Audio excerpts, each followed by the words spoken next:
দিনটি ছিল 26শে জুলাই। আমার খুব মন খারাপ ছিল, কারণ ওই দিনটা ছিল আমার জন্মদিন। সো হ্যালো এভরিওয়ান, আসসালামু আলাইকুম।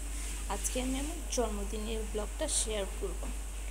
তো ওই দিনটা আমার খুবই মন খারাপ ছিল। কেউ আমাকে 12টা একে উইশ করে নাই। গিফট দেওয়া তো দূরের কথা, আমি গিফট চাইনি। সবাই যাতে আমাকে উইশ করে আমি সেটাই চেয়েছিলাম। কিন্তু ঠিক সন্ধ্যার পরের দিন আর কি 26 তারিখে সন্ধ্যার দিকে ভাইয়া হঠাৎ করে কেক নিয়ে আসলো। তার আগে কিন্তু আপনাদের ভাইয়ার ঘরেই ছিল, তো সে হঠাৎ করে বাহিরে চলে গেছে। আমার মন খারাপ দেখছে কিন্তু বুঝতে দেয় নাই। তারপর সে ভাইয়াকে আমার দেবরকে কল দিয়ে বলছে কেক নিয়ে যাওয়ার কথা। তো ভাইয়া কেক নিয়ে বাসায় আসে, দেন আমি দেখে অবাক হয়ে যাই। তার আগে কিন্তু আমার মামনি আমার শাশুড়ি মা, সে কিন্তু নিচে গিয়ে আমার জন্য চকলেট নিয়ে আসছে, নুডলস নিয়ে আসছে, তার সাধ্য মতো সে আমাকে গিফট দিছে। আমিও কিন্তু অনেক খুশি হয়েছি।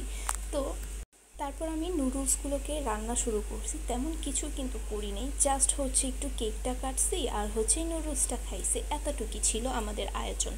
তো এরপর আমি ব্ল্যাক কালার ড্রেসটা পরে রেডি হয়ে নিয়েছি একদম সিম্পলভাবে। এইখানে সবাই ওয়েট করতেছিল, বাবা, তারপর আপনাদের ভাইয়া, আমার ভাইয়ার জন্য ওয়েট করতেছিলাম। ভাইয়া বাহিরে ছিল, তো আসতে একটু লেট হয়েছে, এর জন্য আমরাও সবাই বসে ওয়েট করতেছিলাম। আর আমি সেই সন্ধ্যায় রেডি হয়ে গেছি, কিন্তু এখন রাত্রে 10টা প্লাস হয়ে গেছে, ভাইয়া মাত্র বাসায় আসছে। তো আমরা সবাই ভাইয়ার জন্য বসেছিলাম। তারপর আমাদের টি টেবিলটাকে মাঝখানে রুমে নিয়ে এসে দেন এই কেকটাকে বের করতেছিল।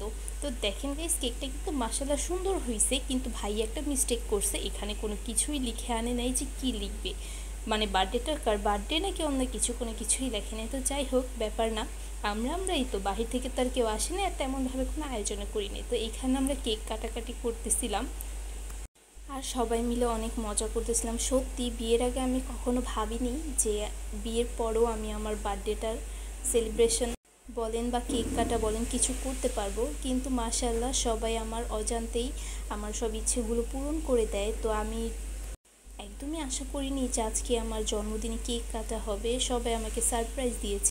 দেন আমরা সবাই সবাইকে কেক খাওয়াই দিতেছিলাম। আর এই মুহূর্তে ভাইয়া আমার পুরো ফেসে চুলে সব ক্রিম দিয়ে একদম একাকার অবস্থা করে ফেলছে। আমার চুলেরও প্রায় 12টা বেজে গেছিলো। তো এত রাত্রে গোসল করা সম্ভব না, তাই আমি চুলে একটু তেল দিয়ে নিয়েছি যাতে পরের দিন শ্যাম্পু করতে পারি। তো আমার আজকের ভিডিওটা এখানে এই পর্যন্তই ছিল। ভালো লাগলে অবশ্যই লাইক, কমেন্ট অ্যান্ড শেয়ার করবেন। Thank you so much guys ভিডিওটা শেষ পর্যন্ত দেখার জন্য।